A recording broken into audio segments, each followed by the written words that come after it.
सद्बुद्धि, सन्मार्ग और कार्य का संकल्प देना, अडिग रहे विश्वास तुम पर, ऐसा अंतः कर देना मेरे हृदय में आने में तुम्हें कोई संकोच न हो। हे गुरुदेव, मुझे नज़रों से दूर कभी न होने देना। हे गुरुदेव, मुझे नज़रों से दूर कभी न होने देना। नमस्कार।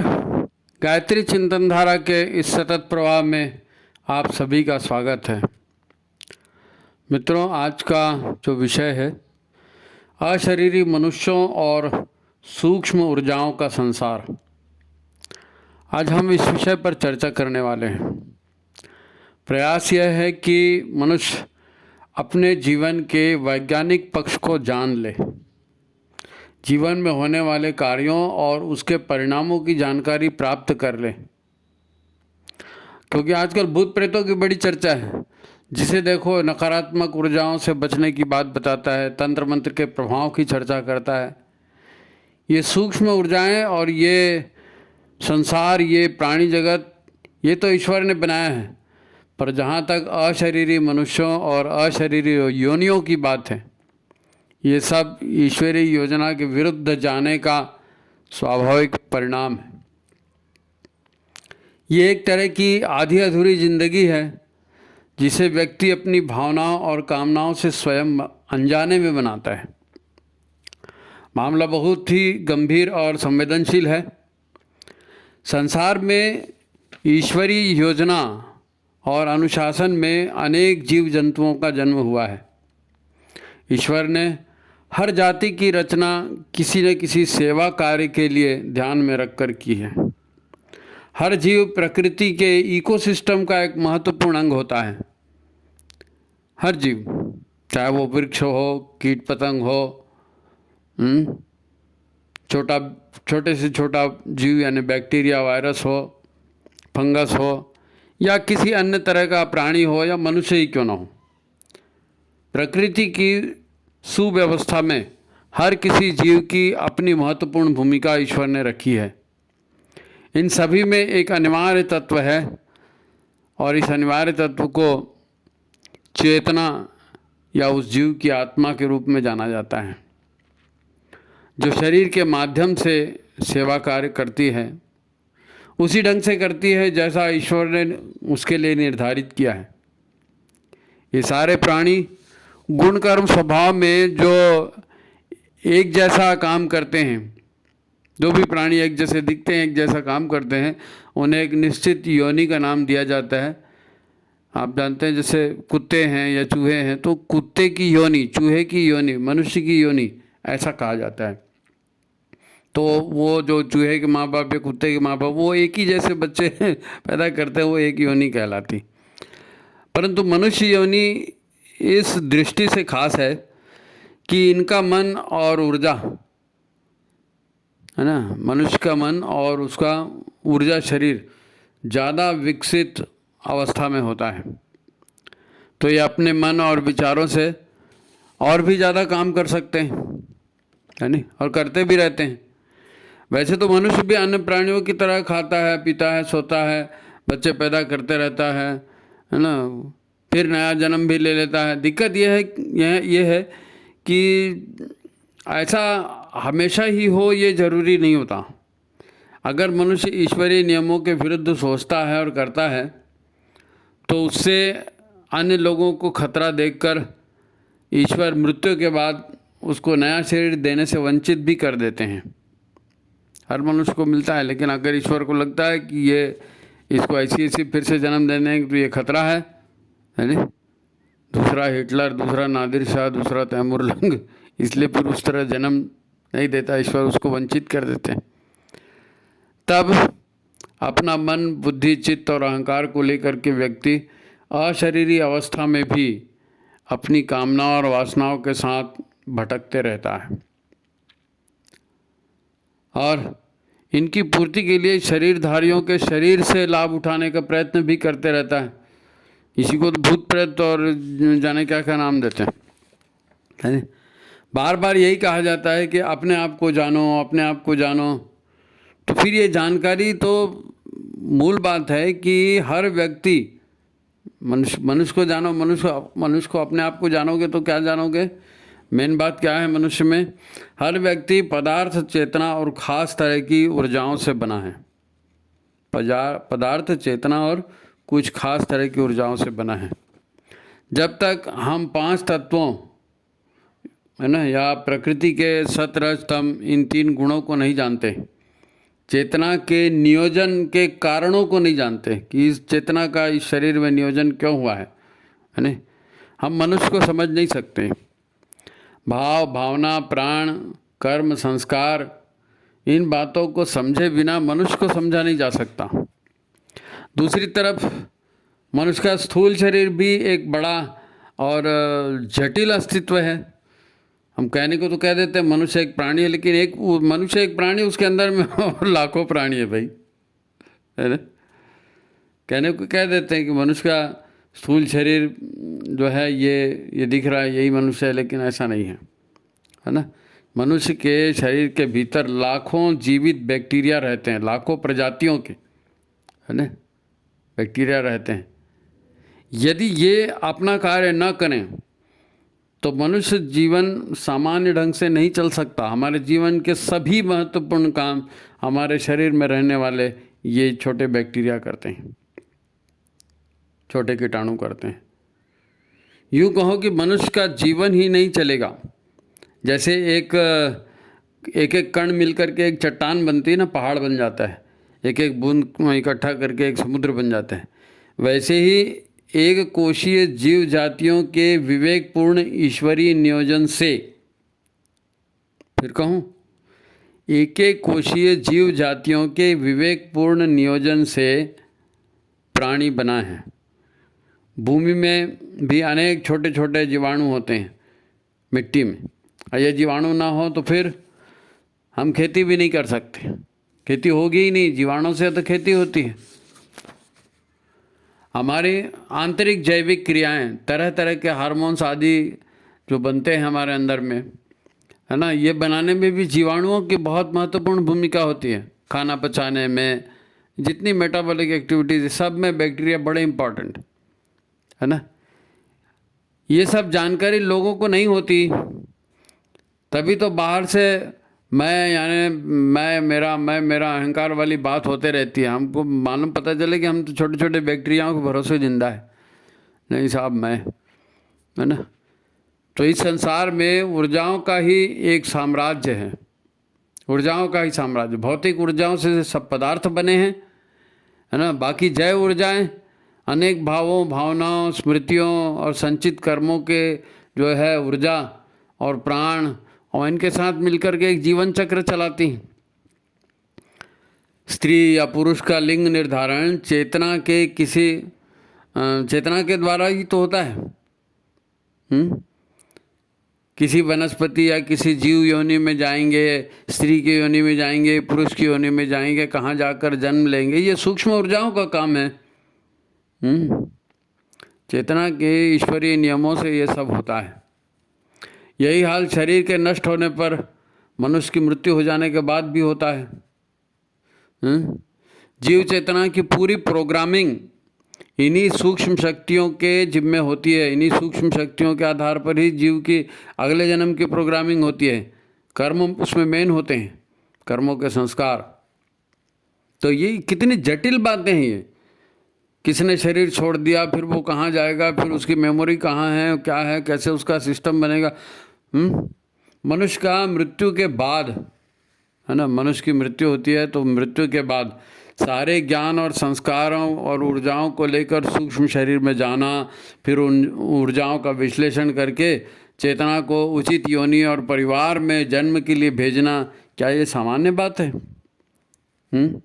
फिर गर्भ में पल रहे या गर्भ में बन रहे, कहना चाहिए, है ना, जो बच्चा गर्भ में बनता है, उसके गर्भ में जा कर के उसके स्नायु तंत्र में, नाड़ियों में, चक्रों में इन ऊर्जाओं को क्रमवार स्थापित करना, ये तो सुपर कंप्यूटर का भी बाप है। ये सुपर कंप्यूटर से बड़ी टेक्नोलॉजी की बात है। ये ऊंचे दर्जे की वैज्ञानिक क्रियाएं हैं जो सूक्ष्म शक्तियां इसको संपन्न करती हैं, और सारा काम त्रुटि रहित होकर बहुत आश्चर्यजनक से सफलतापूर्वक ढंग से करती हैं।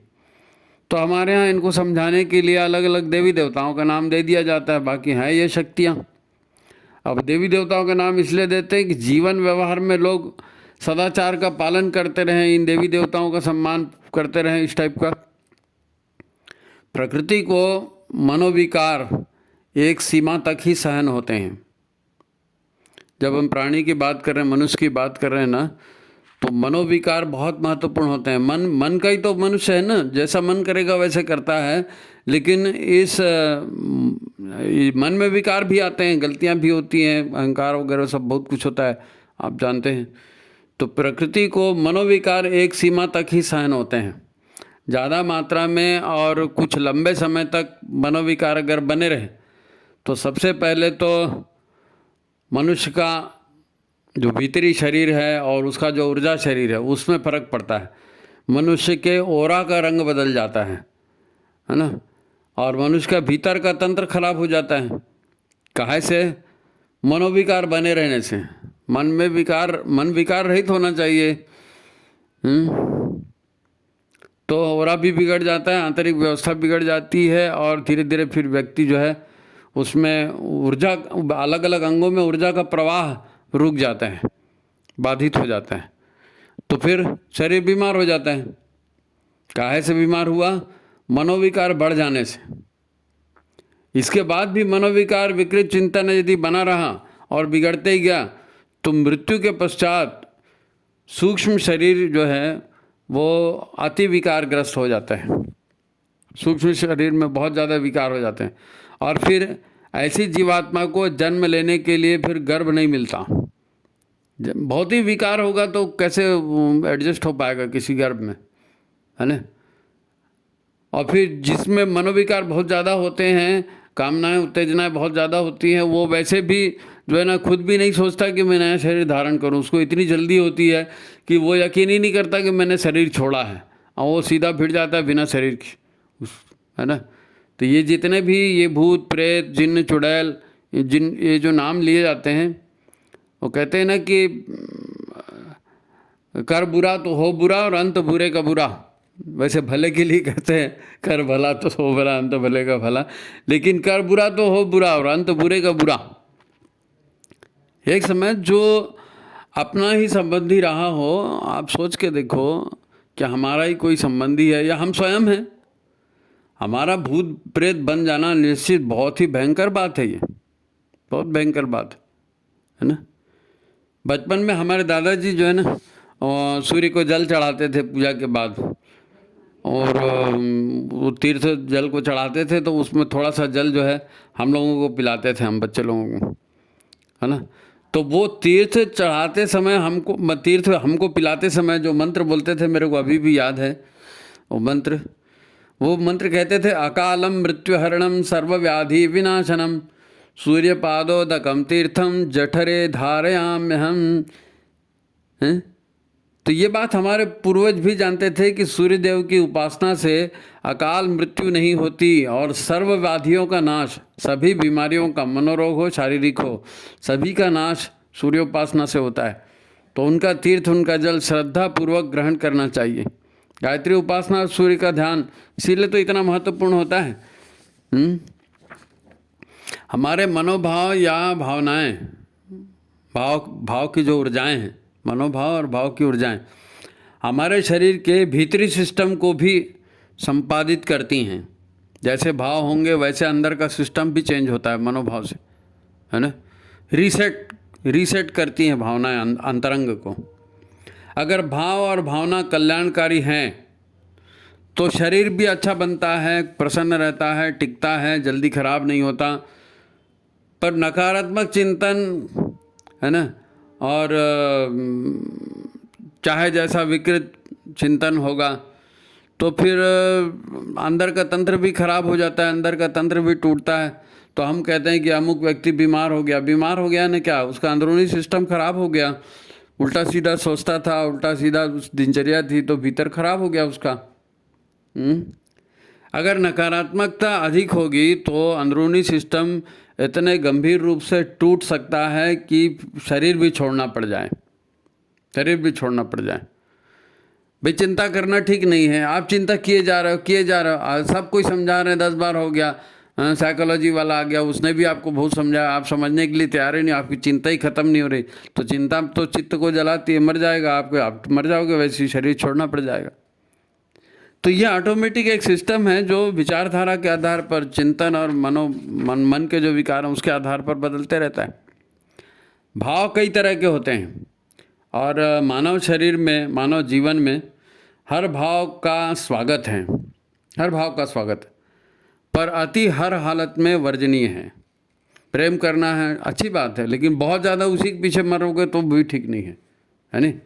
करुणा, घृणा, दया, क्रोध, ये भाव कोई बुरा नहीं है, प्रकृति ने बनाया है, लेकिन उसकी अति जो है ना वो खराब हो जाती।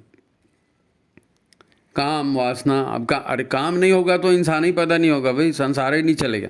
लेकिन उसको उल्टा सीधा वो बहुत ज़्यादा उत्तर कर दोगे तो वो भी नहीं बनता है नहीं। तो ये जो भाव हैं, इन भावों का स्वागत है, लिमिटेड होना चाहिए, इनके ऊपर एक विवेक बुद्धि का नियंत्रण होना चाहिए।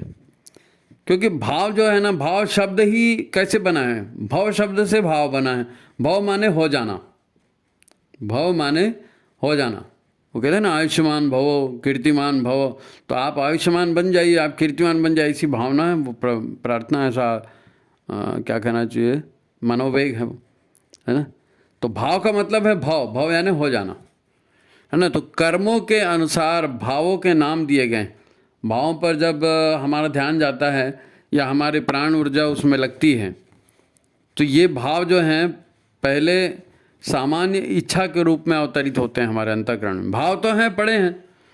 अब एक छोटा सा बच्चा दिख गया, अब उसको देख के वात्सल्य भाव आ गया। भाव पहले भी था, लेकिन बच्चे को देख के वो उभर गया है नहीं, तो वात्सल्य भाव उभर गया। अब उसमें यदि आपने ध्यान लगाया, उसमें अपने मन लगाया, प्राण ऊर्जा लगाई, तो फिर ऐसा लगेगा अरे बच्चे को गोद में उठा लो, बच्चे को फिर खिलाएंगे, चॉकलेट देंगे, चल घूमने जाएगा, क्या बोलेंगे। तो भाव पहले से था, लेकिन आपने उसमें प्राण ऊर्जा लगाई तो वो भाव भावना में परिवर्तित हो गई, उसमें सक्रियता आ गई और वो एक इच्छा बन गई। और इच्छा भी और बलवती होती है तो उसको प्रबल इच्छा कहते हैं, उसको कामना कहते हैं। और लगातार वो कामना बनी रहे तो उसको वासना कहते हैं, है ना।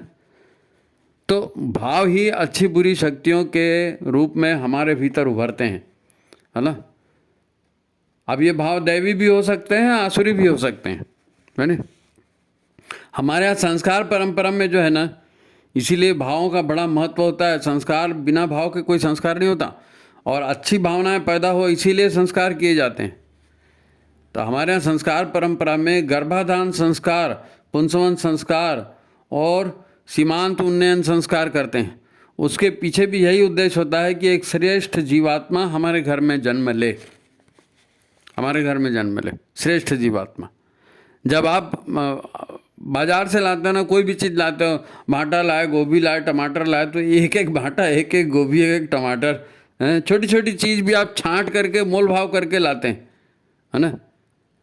तो फिर घर में कोई जीवात्मा आने वाली है तो उसको भी छांट करके अच्छी वाली जीवात्मा लाओ ना। उसके लिए अच्छा संस्कारवान बनाना पड़ेगा, अपने आप आएगी, पकड़ के तो नहीं ला सकते झोले में डाल के। आपको माहौल अच्छा बनाना पड़ेगा, तब अच्छी आत्मा आएगी, है नहीं। ये विज्ञान की बात है, इसे सीखा और सिखाया जाना चाहिए। आज लोग बच्चों के स्वास्थ्य और उसके आचरण को लेकर के अनेक बार आशीर्वाद दे देते हैं, सुखी रहो, है ना, बहुत उन्नति करो, बहुत तरक्की करो।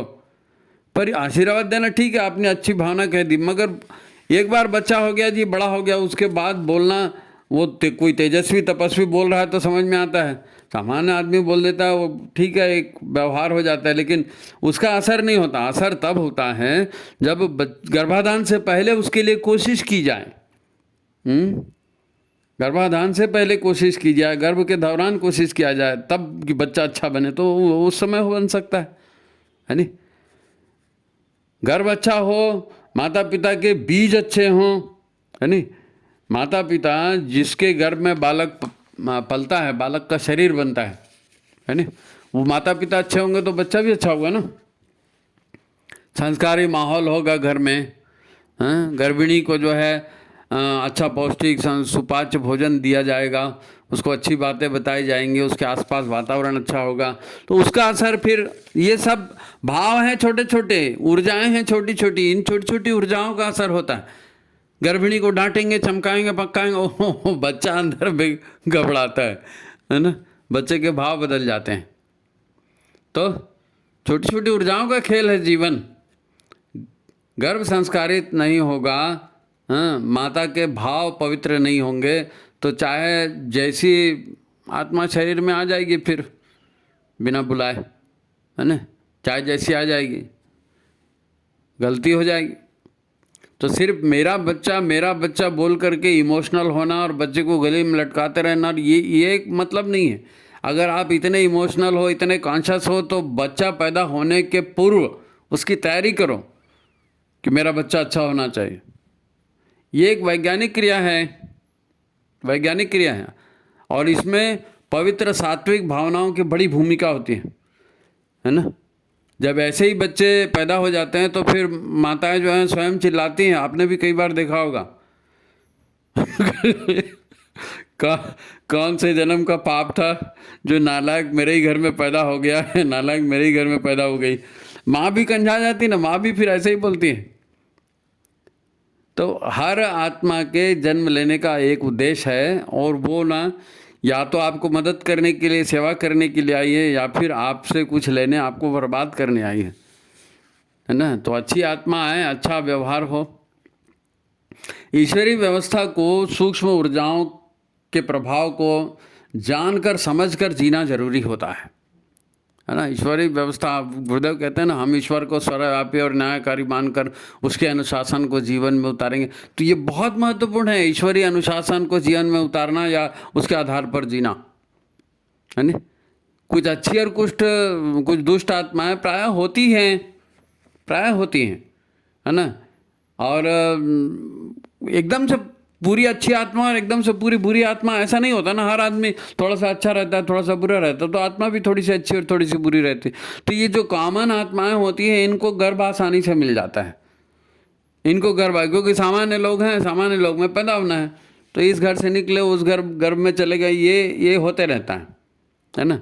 लेकिन जो विशेष स्तर की, साधक स्तर की चरित्रवान और तपस्वी आत्माएं होती हैं, उनको फिर गर्भ नहीं मिलता, क्योंकि वो फिर ऐसी वैसी जगह में जाते नहीं। उनको फिर गर्भ भी श्रेष्ठ वाला चाहिए, हाई क्वालिटी का। उन्होंने साधना की, उन्होंने तपस्या की, तो वो साधक और शुद्ध पवित्र माता के गर्भ में ही जाएंगे, है ना। उनको अच्छे माता पिता और गर्भ की तलाश होगी। लेकिन ये गर्भ फिर कम मिलता है ना। तो इनको बड़ी थोड़ा देर से जन्म मिलता है, छांट छुटा के।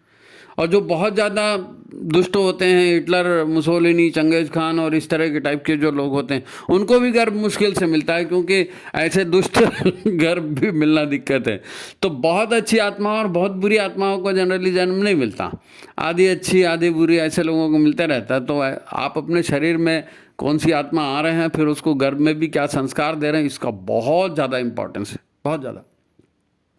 ये सामान्य व्यवहारिक बात है, पर समझ में आने वाली बात यह है कि जैसा मतलब किसी को दर्द है, तकलीफ़ है ना, खुशियाँ हैं, तो ये भी ईश्वर की व्यवस्था से मिलती हैं। दर्द और तकलीफ़ तब होगी जब आप ईश्वर के नियम को तोड़ेंगे, खुशियाँ तब मिलेंगी जब आप खुशियाँ बांटेंगे, है ना।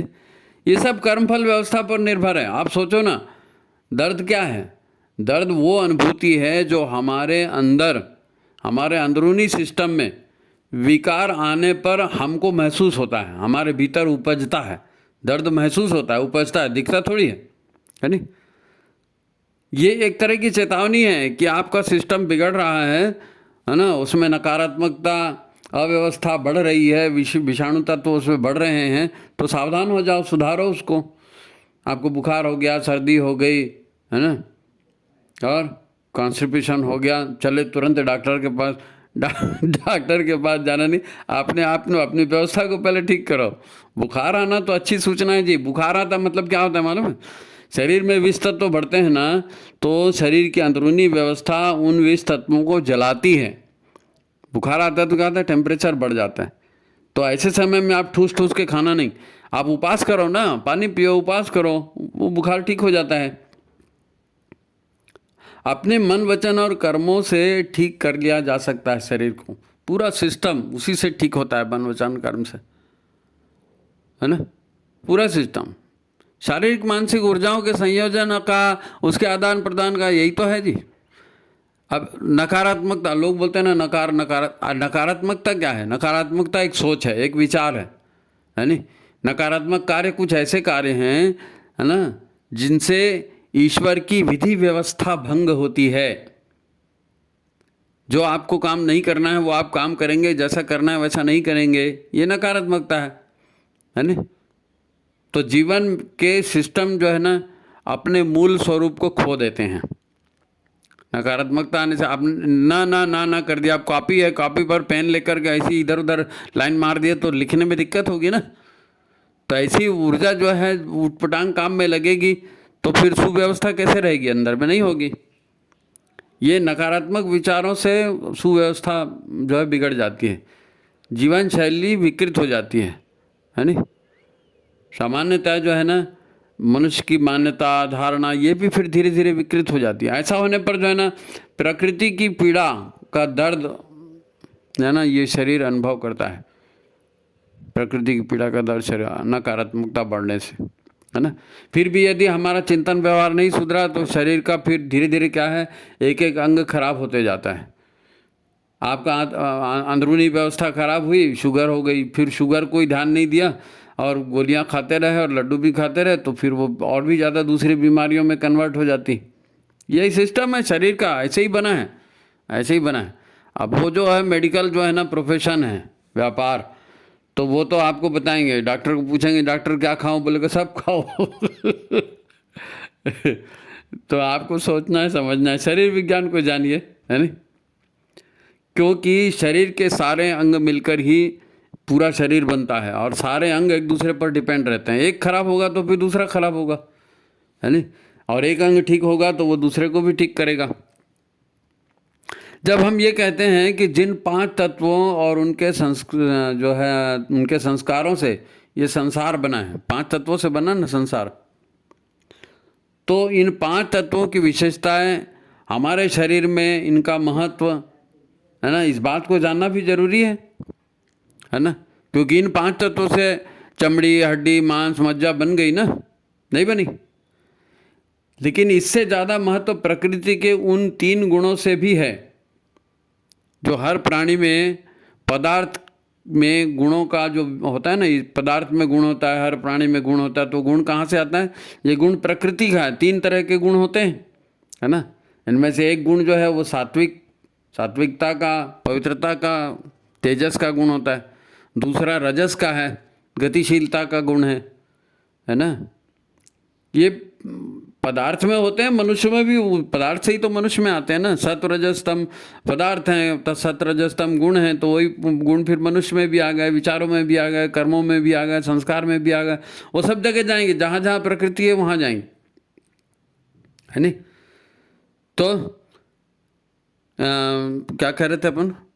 हाँ, दूसरा गुण रजस का है, गतिशीलता का है। जिस गति के बिना जो है ना जीवन निष्क्रिय होता है, उसकी कल्पना भी नहीं की जा सकती, है ना। और तीसरा गुण तमस का गुण है। तमस को अंधकार या निकृष्ट मानकर तामसिकता को एक बुरा शब्द मान लेते हैं, पर ऐसा नहीं है, ऐसा नहीं है। प्रकृति में बुरा कुछ भी नहीं है, सबके संयोजन से संसार बना है। तो यह जो तमस जो है, ये निष्क्रियता और जड़ता का गुण है, निष्क्रियता और जड़ता का गुण है ना। लोग प्रकृति का विभाजन ही जड़ और चेतन में कर देते हैं। तो ये जो जड़ है वो, उसमें कोई प्राण नहीं है या चेतना नहीं है, इस टाइप का। लेकिन ये हमारा नहीं है। हम तो स्थावर जंगम हर तरह के प्राणी की बात करते हैं, ईश्वर सभी में है ना। तो लोग प्रकृति का विभाजन जड़ और चेतन में कर देते हैं, ये गलतफहमी पैदा करता है। जड़ता जो है ना, तमस जड़ता, ये स्थायित्व प्रदान करती है। स्थायित्व, अगर तमस नहीं होगा तो स्थायित्व नहीं आएगा, आकार नहीं बनेगा। आकार, एक पत्थर बनता है ना, फिर पत्थर से बड़ा होता है तो चट्टान बनती है, और बड़ा होता है तो पहाड़ बनता है। ये जितने आकार है ना, इन आकार के पीछे तमस है नहीं? जैसे रजस है ना, रजस सक्रियता हो, रजस नहीं रहेगा तो सक्रियता नहीं होगी, है नहीं? तो तमस नहीं होगा तो क्या होगा? आराम नहीं होगा, विश्राम नहीं होगा, भोग विलास नहीं होगा। तो भैया आराम, विश्राम और भोग विलास इनका भी जीवन में उपयोग है, इनमें जीवन में रस पैदा होता है, रुचि पैदा होती है। तो तमस एकदम बेकार है ऐसा भी नहीं है। मानव शरीर में मूलाधार और स्वाधिष्ठान जो चक्र होता है ना, मूलाधार और स्वाधिष्ठान, इसमें तमस गुण ही तो प्रधान होता है। मगर मूलाधार स्वाधिष्ठान के बिना व्यक्ति संभव है क्या? नहीं, संभव नहीं है ना? वैसे तो सत्व, रजस, तमस तीनों गुण हर व्यक्ति में होते हैं। हाँ, अनुपात सब में कम जाता है, किसी में कम ज़्यादा तमस होगा, किसी में ज़्यादा सात्विकता होगी, किसी में रजस ज़्यादा होगा, किसी में दो गुण भी एक साथ हो सकते हैं, है ना? ये भिन्नता फिर व्यक्ति के गुण, कर्म और उसके स्वभाव में, उसके व्यवहार में भी कारण बनती है। जो आदमी, हर आदमी का व्यवहार फर्क होता है ना, तो उसमें सात्विकता, राजसी, तामसिक गुणों में जो है अनुपात भिन्न होने से व्यक्ति का स्वभाव, गुण भिन्न हो जाते हैं। एक महत्वपूर्ण बात जो प्रकृति के इन सूक्ष्म गुणों की है वो यह कि जैसा व्यक्ति के विचार होते हैं, उसके कर्म होते हैं, कर्मों के संस्कार होते हैं, है ना? यहाँ तक कि स्मृतियों के भी संस्कार होते हैं, वो भी सात्विक, राजसिक, तामसिक होते हैं। इसका महत्व आप साधक के आधार पर जरूर एक बार समझें। साधक के लिए समझना जरूरी है, सात्विकता क्या है ना, राजसिक गुण क्या है, तामसिक गुण क्या है, उनसे सात्विक राजसिक पदार्थ कौन से हैं, प्रवृत्तियाँ कौन सी हैं। हर साधक को इसको समझना चाहिए। जो अपने आप को अपने आप को साधना चाहता है, उसको ये भीतरी जब तक एलिमेंट मालूम नहीं होंगे तो अपने आप को कैसे ठीक करेगा, है नहीं? तामसिक आहार है, तामसिक चिंतन है, भोगों से सात्विक ऊर्जा का क्षय होता है। तामसिक आहार लेने से, तामसिक चिंतन करने से सात्विकता खत्म होती है। दूसरे शब्दों में कहें तो मन में जो 6 विकार होते हैं ना, 6 विकार मन में, काम, क्रोध, लोभ, मोह, मद, मत्सर, ये सब नाम है उसके, है ना? तो ये 6 विकार हैं। इनकी अधिकता से, है ना, जो तामसिक कर्म होते हैं, वो बड़े भारी होते हैं। उसके संस्कार, तामसिक कर्मों के संस्कार बहुत भारी होते हैं। और ऐसा व्यक्ति मर जाता है, ऐसी जब चेतना उसकी बाहर निकलती है ना, तो उच्चतर लोकों में उसको जाते ही नहीं बनता, इतना हैवी होता है वो। उच्चतर लोकों में जाने से उसका जो है ना, ये तमस रोकता है। और जिस व्यक्ति की ऊर्जा मूलाधार और स्वाधिष्ठान में ही खर्च होते रहती है ना, लोग बोलते हैं ना कुंडलिनी जागरण करो, अपनी ऊर्जा को ऊपर चढ़ाओ।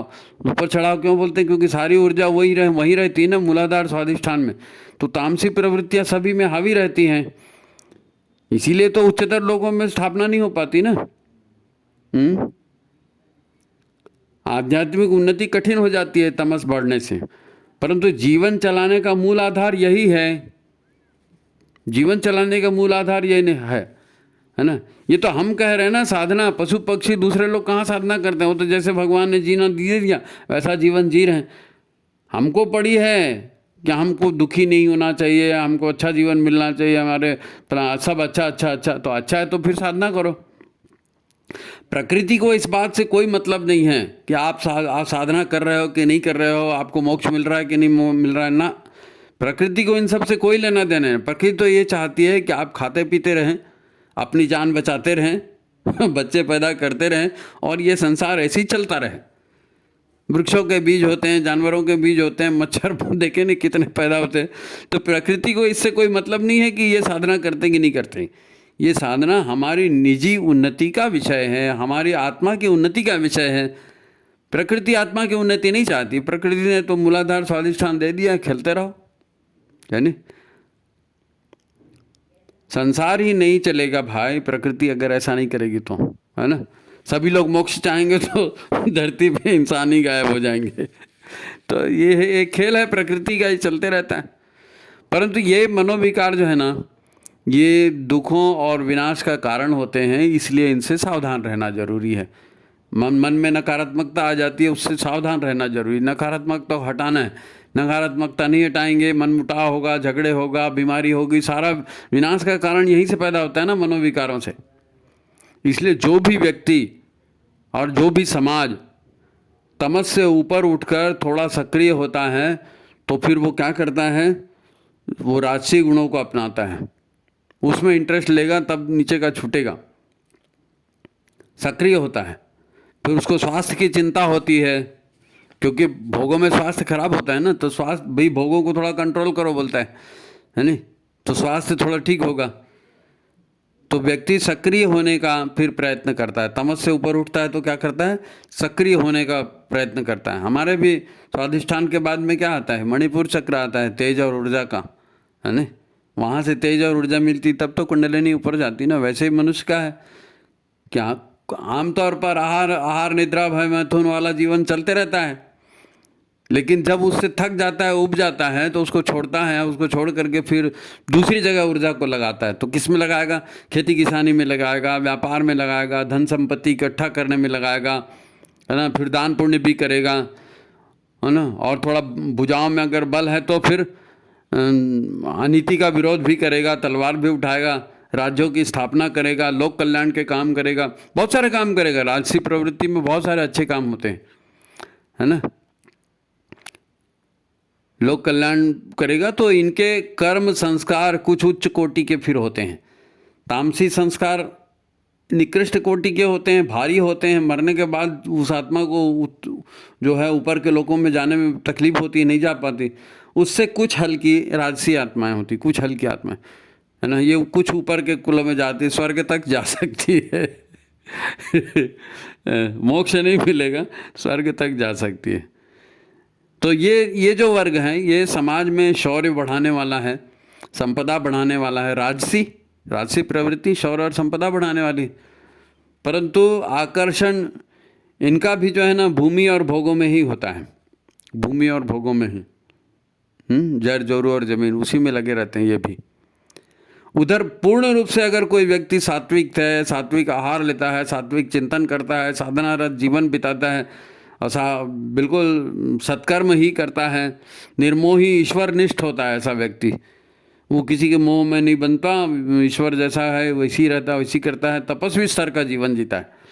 तो इसके जो कर्मों के संस्कार होते हैं ये काफ़ी ऊर्जावान और हल्के होते हैं।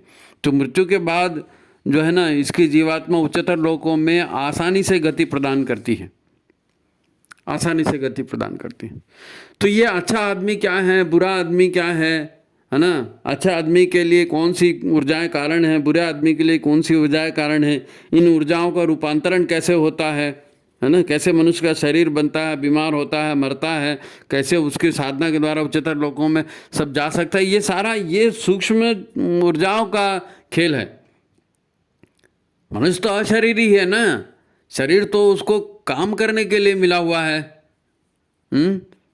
आत्मा चिरंतन सत्य है, आत्मा सनातन है। मरता कौन है, शरीर मरता है ना। तो आत्मा की श्रेष्ठता के लिए, आत्मा को बंधनों से मुक्त करने के लिए ये साधना जैसे विषय किए जाते हैं। तो फिर ये है संसार, है ना, अशरीरी मनुष्यों का संसार और सूक्ष्म शक्तियों का संसार, है ना। तो अच्छा एक मज़ेदार बात है, कोई भी आदमी अपने आप को जन्म दे सकता है क्या? मैं बैठा हूँ, मैं अपने आप को कैसे जन्म दूंगा, या आप बैठे हो, आप अपने आप को कैसे जन्म दोगे? लेकिन आप अपने आप को भूत प्रेत बना सकते हो। आप अपने आप को भूत प्रेत बना सकते हो। जाना है भूत योनि में, प्रेत योनि में जाना है? अगर नहीं जाना है तो अपने चिंतन, अपने आहार, अपने विचार और अपने स्वभाव और इसके ऊपर नियंत्रण करो। मैं तेरे को देख लूँगा, मैं तो बदला लेके छोड़ूंगा, 10 जन्म तक पीछा नहीं छोड़ूंगा, फिर बनो फिर भूत प्रेत। मनुष्य हो, अशरीरी योनि में चले जाओगे, नहीं मालूम कब तक रहोगे। ये विज्ञान गुरुदेव ने समझाया। आप गायत्री महाविज्ञान पढ़िए, है ना, गायत्री महाविज्ञान पढ़िए। गुरुदेव के साहित्य में बहुत सारा इस विषय पर दिया है। ये तो एक छोटी सी क्लिप आज बताई है। अगर आपको पसंद आया तो इसके ऊपर और दूसरा एपिसोड भी अपन कुछ बना के दे सकते हैं, आपकी रुचि के ऊपर है। अभी ये ज़रूरी था, इसलिए ज़रूरी था कि आप अपने व्यवहार को, चिंतन को क्यों सुधारना है, इसलिए सुधारना है। तो ठीक है, आज की बात समाप्त।